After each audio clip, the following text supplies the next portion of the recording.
Al-Qayyimah. Tak lupa juga segenap hadirin dan hadirat jemaah salat maghrib Masjid Al-Qayyimah rahimani wa rahimakumullah. Pertama kita panjatkan syukur kehadirat Allah Subhanahu wa taala yang mana pada kesempatan malam hari ini di bawah guyuran hujan, yang hujan ini merupakan rahmat Allah Subhanahu wa taala yang tidak boleh kita cela. Alhamdulillah kita bisa berkumpul, bermuajahah untuk melakukan salah satu kewajiban kita, yaitu talabul ilmi. Rasulullah SAW bersabda, talabul ilmi fardhatun ala kulli muslim. Mencari ilmu itu wajib bagi setiap muslim. Tak lupa juga salawat dan salam semoga tercurah limpahkan kepada baginda Nabiullah Muhammad sallallahu alaihi wasallam dan juga kepada keluarga, para sahabat dan mereka yang mengikuti beliau hingga hari akhir nanti. Bapak Ibu yang kami hormati, ya semoga senantiasa dirahmati Allah. Kita masih mengkaji kitab kecil yang berjudul Al-Usul Ats-Tsalatsah. 3 pondasi utama yang perlu diketahui oleh seorang muslim. Dan kita sudah membahas muqaddimah yang pertama yang berisi tentang kewajiban seorang muslim yang ada 4 itu, yaitu apa? Belajar, terus lupa ya. Belajar, beramal, terus berdakwah dan bersabar. Ini 4 kewajiban yang terkandung di dalam surat Al-Asr ya. Yang ingin mendapatkan keberuntungan dan kesuksesan sebagaimana disebutkan Allah dalam surat Al-Asr, ya lakukan 4 ini ya. Belajar agama Islam, mengamalkan ilmunya, mengajak orang lain untuk belajar maupun beramal, dan yang keempat bersabar di dalam belajar, bersabar dalam beramal, dan bersabar di dalam berdakwah. Dan kita juga sudah memasuki muqaddimah yang kedua yang berisi tentang 3 masalah yang perlu diketahui oleh seorang muslim. 3 masalah tersebut apa? Yang pertama, mengetahui bahwasanya Allah itu Subhanahu wa taala telah menciptakan kita ya, telah menciptakan manusia. Dan Allah Ta'ala tidak membiarkan manusia hidup begitu saja seperti apa? Seperti bahaim ya. Allah menciptakan manusia itu bukan tanpa alasan ya, tapi dengan satu tujuan, satu kemuliaan. Dan kemuliaan ini Allah realisasikan dengan diutusnya seorang Rasul. Barang siapa yang taat kepada Rasul masuk surga, yang bermaksiat kepadanya akan masuk neraka. Kemudian yang kedua, perkara kedua yang perlu diketahui oleh kita sebagai seorang muslim, bahwasanya Allah itu tidak ridho, Allah itu tidak pernah ridho akan kesyirikan ya, akan kesyirikan, penyembahan dan peribadahan kepada selain Allah Ta'ala. Dan objek ibadah yang tidak Allah ridhai itu mencakup semua makhluk, entah makhluknya mulia apalagi makhluknya tidak mulia. Contoh makhluk mulia, malaikat, para rasul ya, para nabi, orang soleh dari kalangan ulama, atau yang kita kenal dengan sebagai syekh. Kalau orang Jawa senjangannya apa? Kiai ya, dan seterusnya.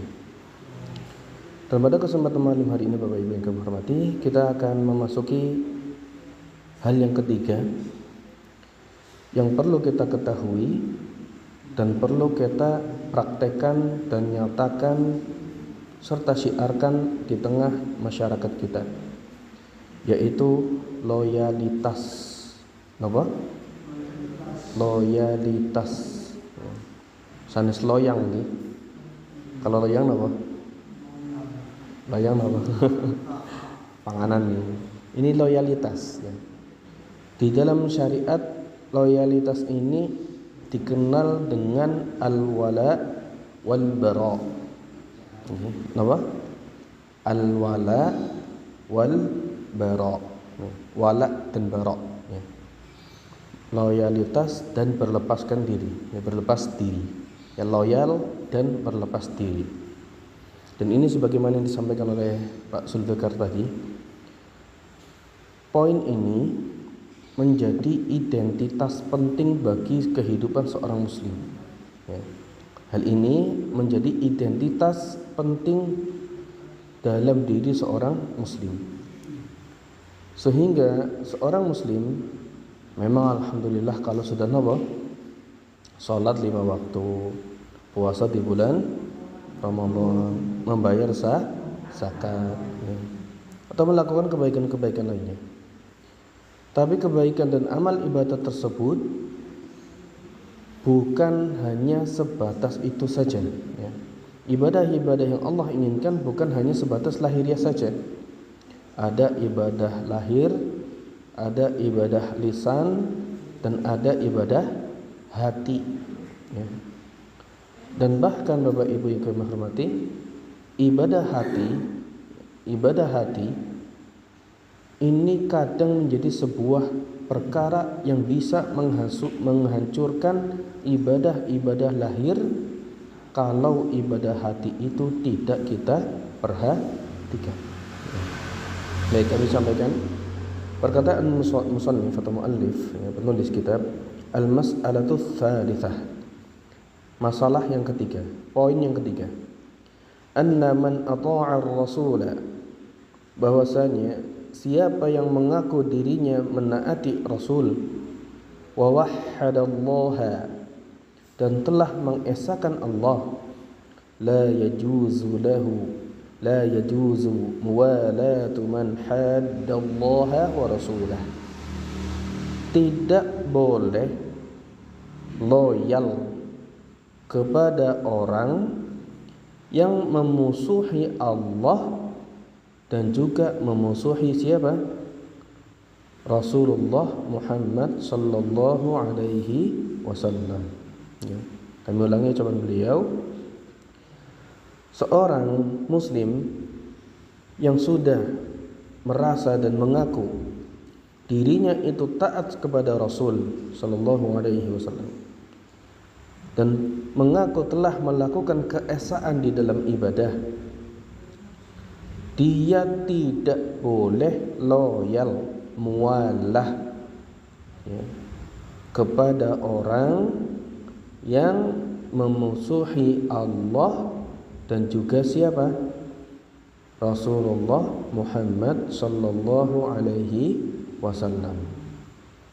Walau kana aqrab qarib, meskipun orang yang memusuhi Allah dan Rasulnya itu adalah kerabat dekat kita, meskipun orang tersebut adalah orang yang memiliki hubungan dekat sekali dengan kita, tidak boleh loyal kepada mereka. Dalam artian apa? Dalam artian menolong mereka di dalam urusan agamanya. Baik, maksudnya bagaimana sih kita tidak boleh loyal kepada mereka? Maksudnya adalah kita harus mencintai Allah, ya, mencintai seorang karena Allah, yang mana seseorang itu mencintai Allah dan mencintai Rasulullah Sallallahu Alaihi Wasallam. Karena begini Bapak Ibu, hakikat syahadat kita, ya, hakikat asyhadu an la ilaha illallah kita dikatakan oleh Ibnu Qayyim al-Jauziyah, ittihadu muradil muhibbi ma'a muradil mahbubi, bersatunya keinginan, tujuan orang yang mencintai dengan tujuan dan keinginan orang yang dicintai. Paham tak Bapak Ibu? Sulit ya? Ittihadu muradil muhib, ya. Bersatunya, samanya, ya. Samanya keinginan orang yang mencintai, yaitu kita, ya, samanya keinginan kita yang mencintai dengan keinginan yang kita cintai, yaitu Allah. Allah mencintai salat, maka kita harus cinta salat. Kalau kita sudah sampai pada titik ini, kita cinta salat karena Allah cinta salat, kita cinta Al-Quran karena Allah cinta Al-Quran, kita cinta berpuasa karena Allah cinta berpuasa, Allah mencintai sesuatu dan kita mencintai sesuatu, maka pada titik tersebut kita sudah mencapai hakikat apa? Hakikat tauhid atau hakikat asyhadu an la ilaha illallah, ya. Namun manakala kita sudah mengucapkan asyhadu an la ilaha illallah, akan tetapi kok kita benci dengan sholat, krungu wong ngaji kok kayane napa kupingnya panas banget, krungu pengajian kok kayane atine mededeg, puasa kok kayane sebel banget karena napa siang hari tidak boleh dagang makanan misalkan. Berarti syahadat kita belum sempurna Bapak Ibu. Karena syahadat kita itu belum terbukti dari sisi apa yang Allah cintai belum kita cintai, ya.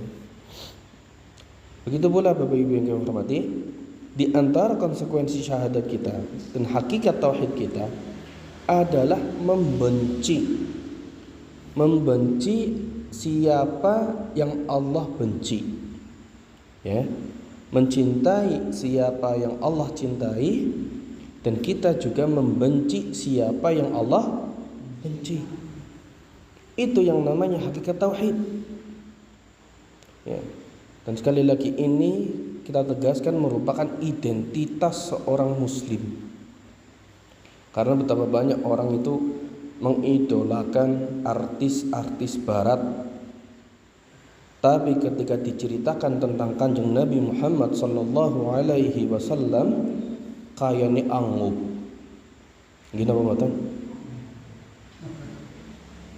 Nek kan deleng penyanyi barat, artis barat, ya, apalagi pemain bal. Ibu-ibu napa ibu-ibu? Mboten-mboten.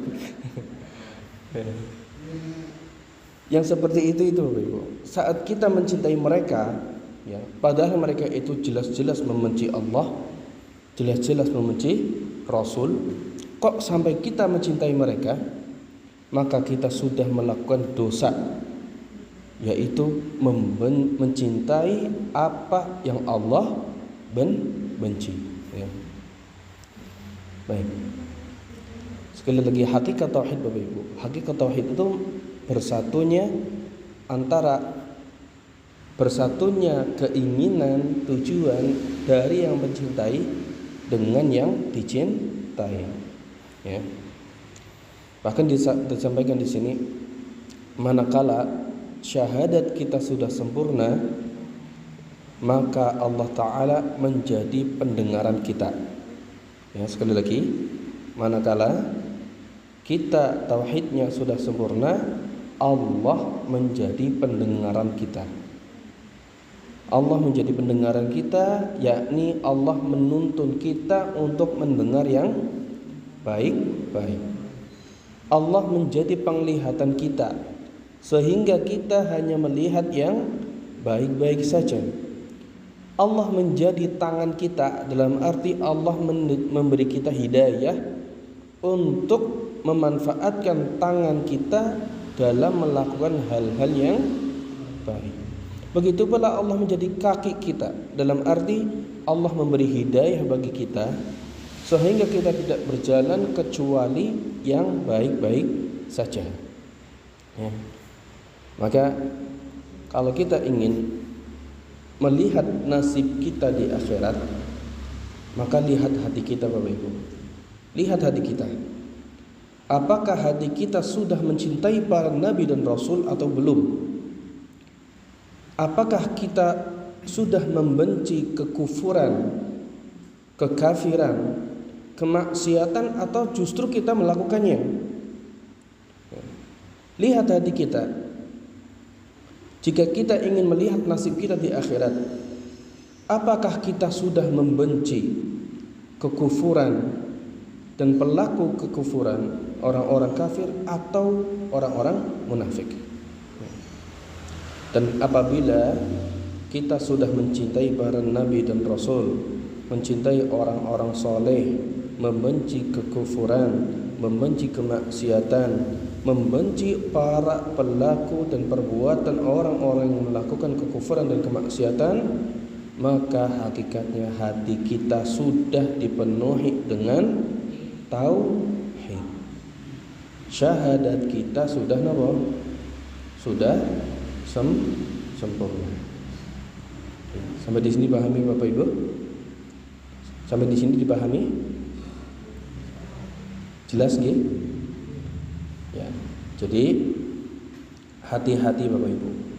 Hati-hati apabila kita melihat ya, banyak orang itu mencintai sosok yang jauh dari agama. Jangan sampai sosok-sosok itu memenuhi hati-hati kita dengan cinta dan kekaguman, melebihi cinta dan kagumnya kita kepada baginda Nabi Muhammad sallallahu alaihi wasallam. Nek ditakoni ukuran sepatune Cristiano Ronaldo si pira, ngerti. Tapi nek ditakoni putra putri Nabi wonten pinten, jawabannya ngerti mboten Bapak Ibu? Sekarang tes gitu. Putra putri Nabi ada berapa?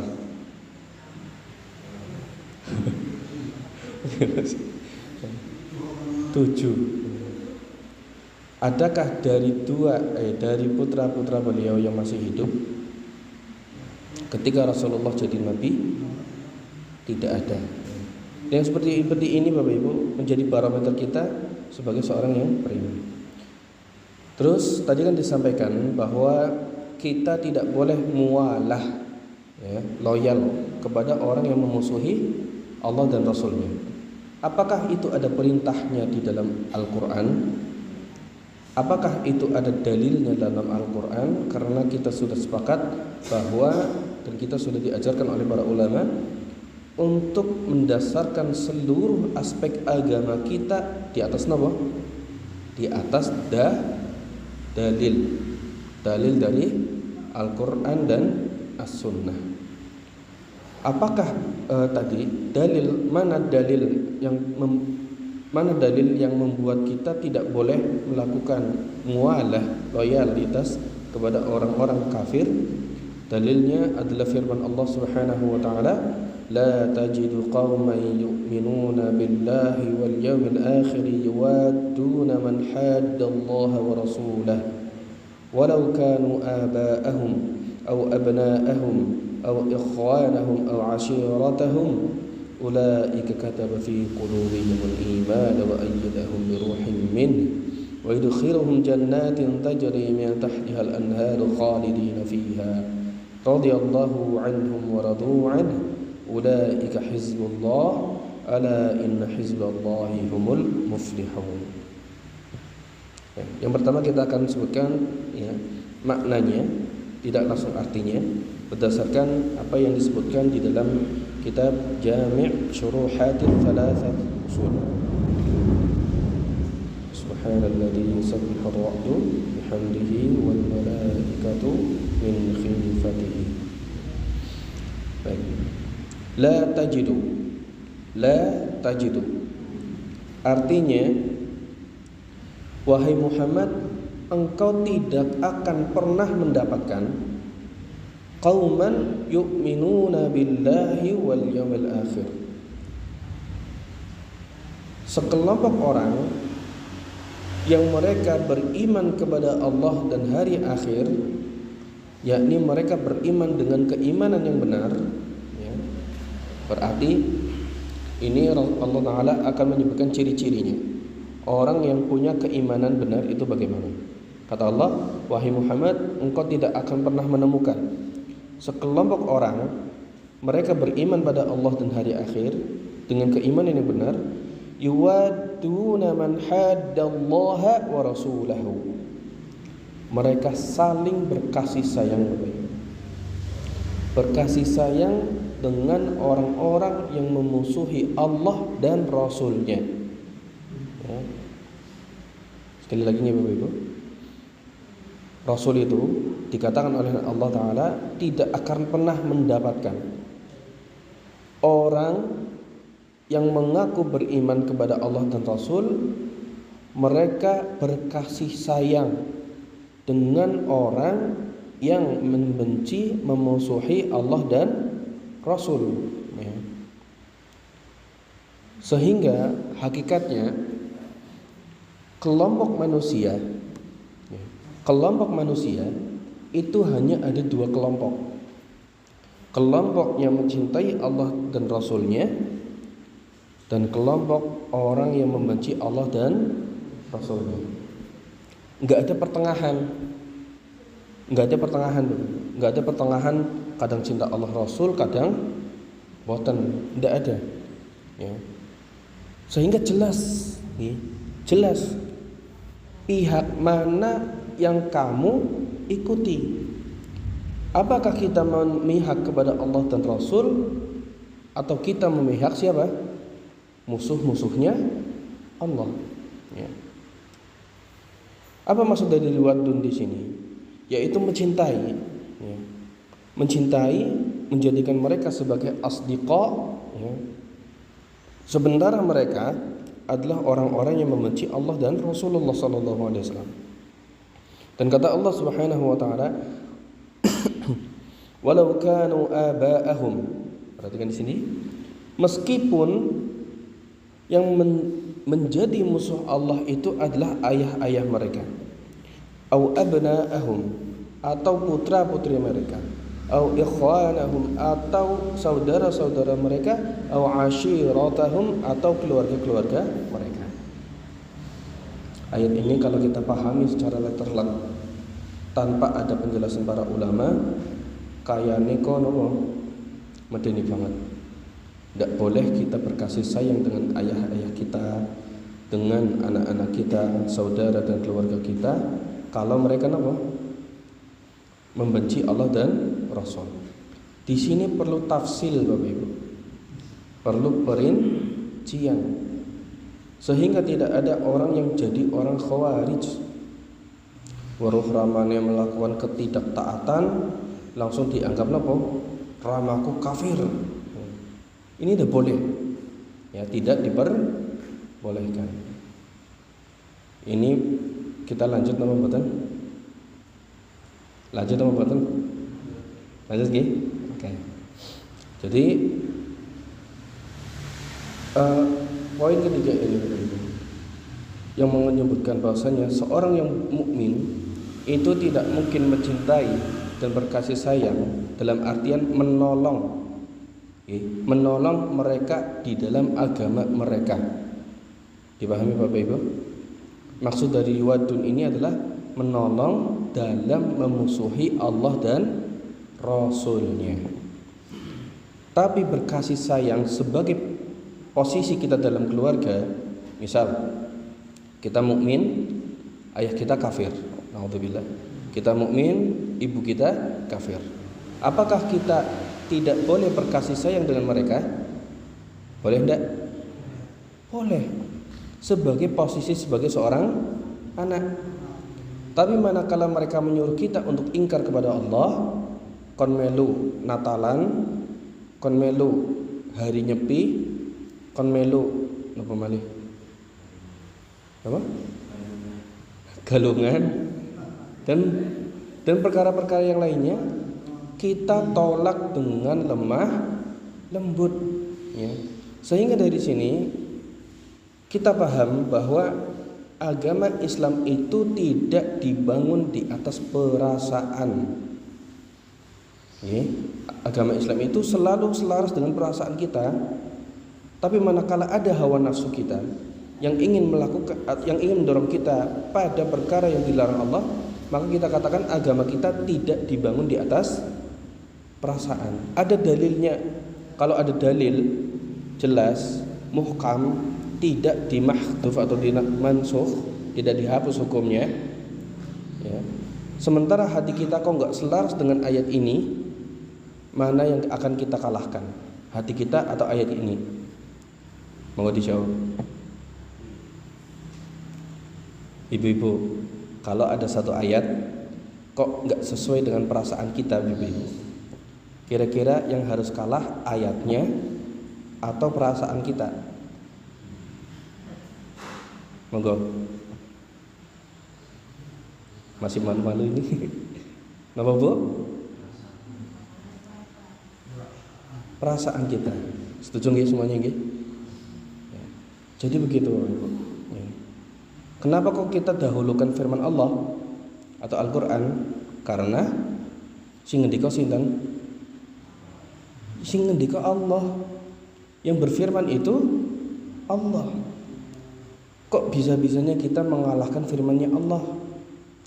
Siapa diri kita di hadapannya? Allah Ta'ala, ya. Baik. Kemudian Allah Subhanahu wa taala berfirman tentang orang-orang yang tadi, yang mereka itu ya, mukmin sejati yang tidak bekerja sama untuk memusuhi Allah, meskipun mereka itu orang-orang yang dekat ya, dengan mereka, dengan orang-orang yang beriman.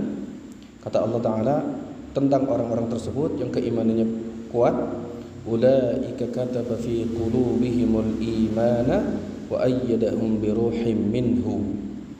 Merekalah orang-orang yang Allah meneguhkan di dalam hatinya keimanan dan Allah menguatkan dengan roh, ya, dengan firman Allah Subhanahu wa taala, dengan hidayah, ya. Masya Allah.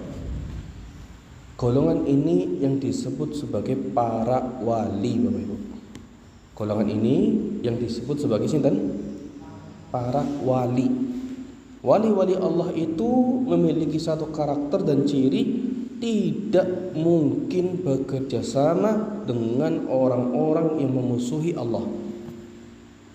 Tidak pernah ada wali-wali seperti itu, ya. Apakah ada wali-wali yang demikian? Atau sebaliknya, Bapak Ibu? Wali sejati itu tidak pernah bersekongkol untuk membenci dan memerangi agama Islam. Dan kita pun harus paham, kita ini sedang berbicara tentang firman Allah, berbicara tentang keinginan Allah, berbicara tentang pengarahan dari siapa? Allah. Bukan kita berbicara tentang hawa nafsu. Kalau Bapak Ibu kurang puas dengan penjelasan ini, silakan buka ayatnya, ya, di dalam Al-Quran, ya. Ulaika kataba fi qulubihimul imana wa ayyadahum bi ruhin minhu, ya. Dan kata Allah Ta'ala tentang wali-wali ini, kekasih-kekasih Allah ini, wa yudkhiluhum jannatin tajri min tahtihal anhar khalidina fiha. Allah akan memasukkan mereka ke dalam surga-surga yang ada di bawahnya sungai-sungai. Khalidina fiha, mereka kekal abadi di dalam surga. Radhiyallahu anhum wa radu'an. Dan mereka mendapatkan predikat apa? Mereka diridhai Allah dan mereka juga meridhai Allah, ridho dengan ketetapannya Allah. Dan ini balasan, ya, atas benarnya keimanan mereka, balasan atas lurusnya keimanan mereka. Dan di akhir ayat Allah Subhanahu wa taala berfirman, ulaika hizbullah. Mereka inilah tentara golongan-golongannya Allah. Ala inna hizballahi humul muflihun. Ketahuilah bahwasanya tentara pasukannya Allah, kelompoknya Allah, humul muflihun. Merekalah orang-orang yang beruntung. Jadi sebelum ayat ini Allah menyebutkan tentang hizbus syaitan. Siapa hizbus syaitan? Pasukannya syaitan. Setelahnya Allah menyebutkan siapa itu pasukannya Allah yang menjadi musuh dari pasukannya syaitan. Ya. Baik. Jadi bukti keimanan kita adalah kita akan berpihak kepada siapa. Ya. Kita akan berpihak kepada siapa. Ya. Apakah kita berpihak kepada musuh-musuhnya Allah yang mereka itu merupakan hizbus syaitan, ataukah akan kita berpihak kepada siapa? Allah dan Rasulullah dengan ketaatan, dan merekalah itu siapa? Hizbullah. Ya. Baik. Kemudian Bapak Ibu yang kami hormati rahimani wa rahimakumullah. Poin selanjutnya ya. Poin selanjutnya yang perlu kita pahami di sini adalah bahwa orang-orang yang memusuhi Allah itu tidak pada derajat yang sama. Musuh-musuh Allah itu tidak berada pada kedudukan yang sama. Tidak semua musuhnya Allah itu sama. Tidak semua orang kafir itu kafir harbi. Paham? Kafir harbi apa? Kafir yang harus diperangi. Tapi di dalam Islam kafir itu bermacam-macam. Ada kafir dhimmi, ya, musta'man, ada kafir harbi. Kafir yang apa? Yang diperangi, harbi. Kafir dhimmi adalah kafir yang berada dalam suatu wilayah negara dan mereka membuat kesepakatan damai. Dan ini kafir dhimmi ini yang ada di Indonesia. Ada juga kafir musta'man, orang yang ingin berkunjung ke negeri yang mayoritasnya orang Islam. Musta'man, mengharapkan keamanan. Mereka juga tidak boleh diperangi. Ya. Jadi maksud daripada ayat ini adalah kita fokus kepada melindungi kita untuk ikut-ikutan perkara-perkara yang dibenci oleh Allah dan Rasulnya. Itu yang tidak boleh dilakukan, mualah. Ya. Baik. Kemudian perkara selanjutnya yang perlu kita pahami adalah hukum. Ya, hukumnya bermualah. Jadi mualah itu ada dua. Ya. Loyalitas kepada orang kafir itu ada dua. Yang pertama tauliyah. Yang pertama apa? Tauliyah. Yang kedua mualah. Tauliyah artinya adalah mencintai kesyirikan, mencintai kekufuran, mencintai para pelakunya. Pelaku apa? Pelaku kesyirikan dan kekafiran, dan sekaligus menolong supaya kesyirikan dan kekafiran itu bisa mengalahkan tauhid dan akidah lurus agama Islam. Hukum tauliyah ini adalah membuat seseorang itu jadi orang kafir. Artinya kita tidak boleh cinta kepada syirik, tidak boleh cinta kekufuran, tidak boleh mencintai para pelaku kesyirikan dan kekufuran, plus tidak boleh menolong kekafiran dan kesyirikan. Ya. Hukumnya apa? Hukumnya mukhrijun anil millah, membuat seseorang itu apa?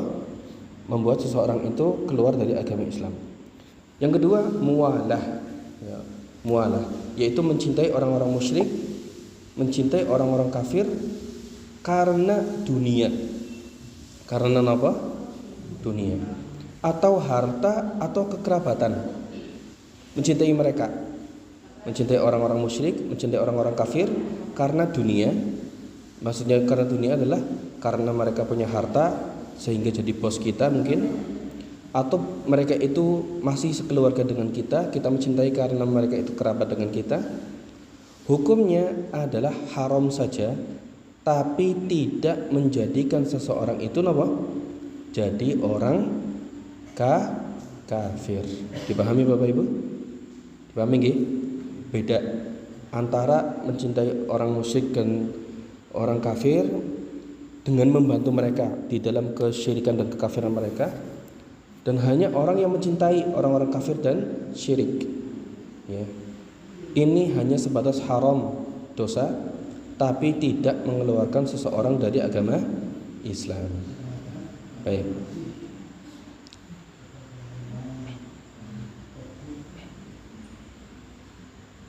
Kemudian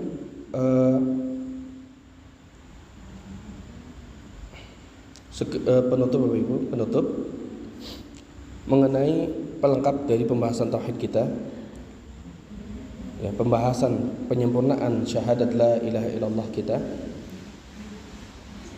Ada di sana tauhid ilahi, tauhid ibadah, tauhid rububiyah, tauhid asma wa sifat. Ada tambahan lagi tauhid ta'ah dan mutaba'ah. Ya, yaitu tauhid yang disandarkan kepada hukum. Ya, tauhid yang disandarkan kepada hukum. Artinya begini, manakala seseorang berpaling ya, dari tauhid dan dari sisi hukum, bentuknya adalah dia itu lebih mendahulukan hukum-hukum selain Islam di atas hukum-hukum Islam. Ya. Pertanyaannya, negara kita menggunakan hukum Islam atau pembuatan? Menggunakan hukum Islam atau pembuatan? Saya itu tidak. Hukum mencuri apa di negara kita? Di negara kita, Pak. Paling kan penjara gitu. Kalau di dalam Islam kan apa? Qat'u al-yadain. Ya. Hukum rajam dan seterusnya enggak terpakai. Apakah berarti dengan demikian kita jadi orang kafir? Jawabannya apa? Tidak. Karena kita masyarakat bukan berada di atas. Ya. Kita berada di masyarakat, bukan posisi sebagai seorang pemerintah. Ya. Tapi kita harus mencintai hukum-hukum di dalam agama